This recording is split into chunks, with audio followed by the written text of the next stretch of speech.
Namathuratana Tayassa. May I pay homage to Triple Zem, the Buddha, Dhamma, and the Sangha. My respect goes to my parents and my teachers. Everyone, good evening. Today is 2nd of May, Saturday, 2020. This is Ajahn Sujan from Varapunya Meditation Center, Aberdeen, once again here with you on this evening, with you to befriend and also to share some of my understandings and answering your questions and some concerns. And I thought today is another beautiful day, so I just come out to stay outside of the center, but the wind is quite heavy and feeling cold. So yes, today is 2nd of May. Unbelievable. Days are passing so quick. Day and night. I hope that you're all enjoying this weather and having a good time. And I believe that in a couple of days or maybe a week time, government is easing this lockdown and social distance, and I think it is not wise to go wander as like we are free from prisons and then go and associate with everyone. I think we should be mindful of our daily routine, as I mentioned my previous talk about the new norms, so we should be mindful of that. So this would be our new world after it's been released or exit from this lockdown. So everything will be new. The way we behave, the way we talk, the way we associate with the people. And obviously, although the lockdown may eased, but I think consciously we need to be mindful of it, just to keep us safe and as well as others. So I would like to read some of the feedbacks and will answer the questions I got. Okay, the first, right, so this is from one who, Karina, yeah, so she wrote saying, "Good evening, Achan. I want to thank you giving for your time dedicated to all of us. Your talks and words have an effect of quietness and peace in my mind, and I can't avoid smiling when you are talking." That's very good. At least I can make you smile, and I hope those who are listening, you're also smiling with me.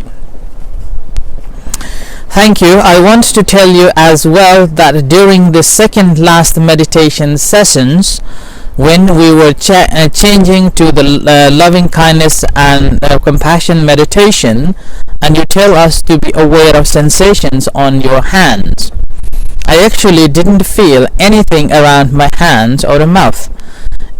It's like a weird sensation of detachment, but at the same time it is like a light, good and peaceful sensation.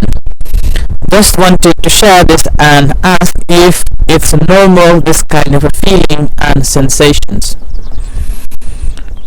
So it's okay, whatever sensations are there, or sometimes you will not be experiencing any sensations. Whatever you experience, whatever you feel at that time, so be aware of that and consciously mindful of that is the important, not what kind of a, or this kind of or that kind of a sensation you're looking for. Sometimes you will be observant with that, and there's different sensations, and sometimes you won't. It's fine. All what we are doing is developing our awareness, whatever happening, to be aware of that. Okay, so no problem with not experiencing any sensations, but you have experience that is a light, good and peaceful sensation, which is basically coming from your mental state, mind being focused and relaxed, and that sort of a state of the mind we call experiencing a joy, piti, experiencing a joy, that is called. And one last thing, I would like to donate goods to center. How can I do that? Can I also ask if you or people in the center cook, or if we want to offer food that has to be cooked already? Well, in terms of offering goods to the center, I would advise you to contact the center. But in terms of the uncooked food, you can drop off, and again still it's good to ask the center what is needed. Normally our members will drop off cooked food in the morning, and we have one member who is living at the center. He will prepare food for the monks. So, and apart from that, if you would like to offer food, then again, uncooked or cooked, you can drop it off. And other goods, I would advise you to contact to the center if the center needs anything. So then you would be giving, or you would be donating the appropriate items that needed to the center rather than unused items. Okay. And in the meantime, there are members almost every day offering food, which is cooked food, and bring it to the monks every morning and drop it off, and like that. In the meantime, there are members who normally ask anything that the center needed or required, and normally the monks and a member who is living at the center would discuss what we need and will let the members know, and that's how the center is on this way. In the meantime, there are other members who simply generously donate financially, so then it can be used for the center's good. So this is from our members. So thank you very much for this feedback and questions and generosity that you would like to contribute to the center. And so on the basis of that, again, I also would like to thank you, David, who is working on behalf of me to organize and securing some funds to run the center, and also organizing some papers to keep the center in the right place, along with Varuni. And also I would like to thank you Paul, who is also a trustee of the center, for organizing the further development on a website.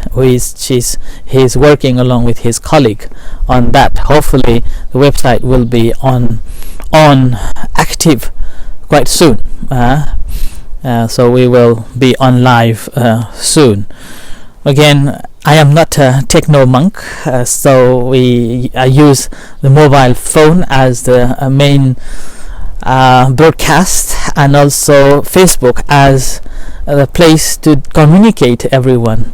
But if anyone would like to volunteer and give further instructions or guides on using the technologies, then you're most welcome. So on top of that, there are related to the last night's talk on the Kamma, as I mentioned already, that the concept of the Kamma is not simple to comprehend, and even the Buddha said that the comprehending the Kamma is only the noble ones or the arhats capability, not the everyone's capable of explaining 100%. And despite of that, because our members asked me about the karma or Kamma, I explained it last night, and tonight on in relation to that I got the two questions. Actually Sarala asked already last night but unable to answer. That's so the and the another came through is saying, Achan, sorry to ask more about this. So is it therefore true to say Kamma in this life creates the Kamma which we inherit in the next life, and this process is itself therefore a continuous process of cause and effect? Okay, so this is again we are taking Kamma as the main basis for the future. It's called if we take it in a Buddha's term, then we become determined by the karma, and we will not be able to change. So on that the question, I rather than talking or giving you, I wanted to read out from what the Buddha said in the Tripitaka, okay, scripture. So Buddha said that there are three kinds of existence. So one is a sense sphere, second is a form sphere, and the third is formless spheres. And on these three spheres or the existence, one would arise simply because clinging, so arising of clinging, there is the arising of existence. So as long as we have a clinging, it's called a tanha, we will exist in one of these three existences. And further Buddha said that if there were no Kamma ripening in the sensory realms, the world of sense sphere existence will discern, which means thus for being hindered by ignorance, yeah, so hindered by ignorance and fettered by craving, Kamma is the field. Yeah, so Kamma is the field, consciousness is the seed, and craving is the moisture for their consciousness to arise, yeah, consciousness to be established, and only then the existence becomes. And further he also mentioned, the Buddha also mentioned, that it is not just the consciousness that created, but also it's based on our volition and aspiration. So sometimes our action defines our consciousness, and other time it's based on our wish and our vows, and with that we develop our consciousness, with that we develop the craving, and that would be the main driving force. And the Kamma is just one part of it, just like a field where it will work. Yeah, so that's why Kamma is simply one form of as I say, one of the other five parts of things that takes place. And again, this is just a concept which is difficult to comprehend. And yet when we look at the Paticcasamuppada, dependent origination, we can see that ignorance and craving are the main root cause of the whole system or the whole becoming. So not knowing what's going on, that creates our desire to possess, desire to resist, and with that desire, and that's based on ignorance, we form or we create something else. It's called the formation of sankhara. On the basis of that sankhara, what happens is we support the base, and because there is a base that creates the consciousness, and with that base developed, consciousness established, and it will support by the Kamma to go further on. And that's how we will be going on and on in this samsara of a ending until we end our craving. So in order to end our craving, again, we have to develop the wisdom, so-called the vidya, or the wisdom, the knowledge. And the knowledge is the antidote for the ignorance, and then the craving. And where is this knowledge arises? And knowledge arises, we don't have to find somewhere else. All what we have to do is to know the feelings, the sensations, the emotions in its right place, in its true nature. And this is the only thing that we can observe and experience in this present moment. Nothing else, nowhere else. So feelings always experienced at the very moment when it is taking place. Emotion is different. Emotion is simply the engagement or formations on the feelings, our engagement on the feelings, or the sensation that arised. So when something happens, the sensation arises, so-called it's Vedana. And when the sensation arises, and immediately we put our feelings, our perceptions, our memories, and then our experiences, and then it's become emotion. And when we are holding on to that emotion, we proliferate on that again and again, again and again. With that brings more stress. So we think too much, and that's simply based on not knowing that the Vedana, or the sensation, is aroused simply for a few moments. So Buddha used the simile. It's like when the rain falls, and when the rain hits the water on the surface, that creates the bubbles. So sensations are like the bubble that created by the raindrops. It won't last. It will create the bubble and then vanishes immediately. But not knowing those sensations that arises in us every moment, every second, different sensations, we cling on to it, we hold on to it, we exaggerate on it, we proliferate it, and that's how we crave towards liking, disliking, wanting, disliking, like that. And when we have that craving, then immediately what is happening is we are creating another existence, so-called bhava, becoming, bhava. And holding on to that existence, if that decrease, or if it's not satisfied, or it's not going as we wish, then that creates suffering. So we become suffer. We feel unsatisfied, disappointment. And with that, what happens? We suffered, both mentally, and also it affects our physical body too. So that's why it's based on our understanding of the very moment when it takes place, what's happening in this very moment as it takes place, as it happening, as it arisen.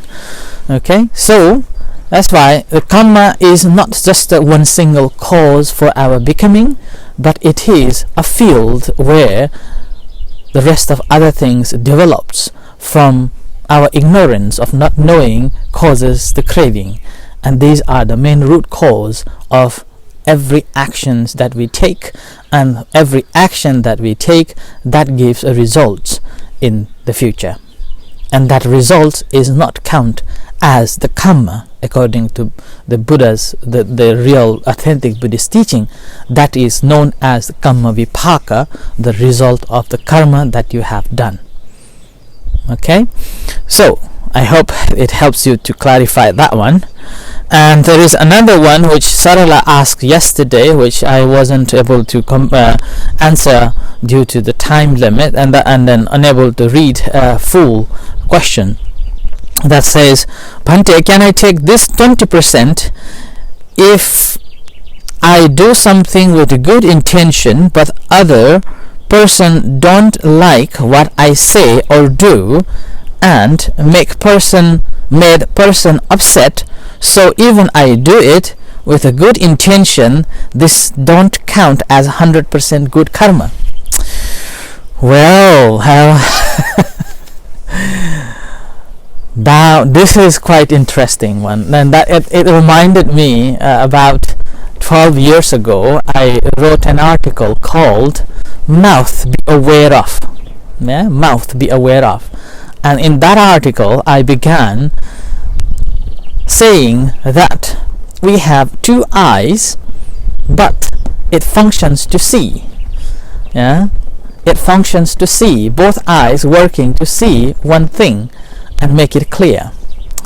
And then we have two ears, and all these two ears functions only to hear a voice. And when these two ears are properly functioned, we can hear properly what's been said and what's going on. It's like even when you're listening to me now, you're watching with your two eyes, gazing at this live, you see it clearly. And then when you're listening it again, you're listening with both eyes, so it makes clear. And the same with, we have two nostrils, but these two nostrils work one thing, that is to smell the odor or the tastes. But we have this one mouth. We have this one mouth that functions in two ways. So this tongue, we have only one tongue, but can play in different forms. So that's why there is saying, watch your mouth.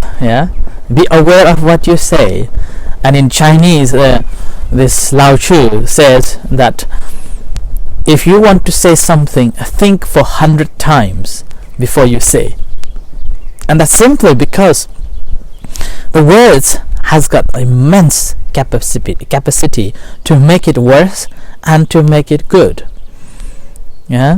So that's why it's become one of the precepts that we have to observe or be mindful of, that, and refraining from not telling anything which is not true, any harsh word and any gossips.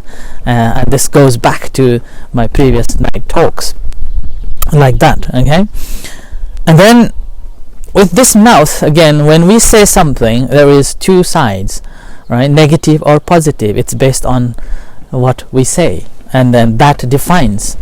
And when I look at that article, what I come to realize that there are certain things that is true but we cannot say, and that's the Buddha gave this to be mindful of. Sometimes we think that we hold the truth, and I'm saying the truth, but if that's not the proper time, shouldn't be said. If that's the truth, and you want to say, again, always check the person, whether he or she is ready to listen it or not, and whether it is gentle words or beneficial or not. Are you saying with the mind of loving kindness or not?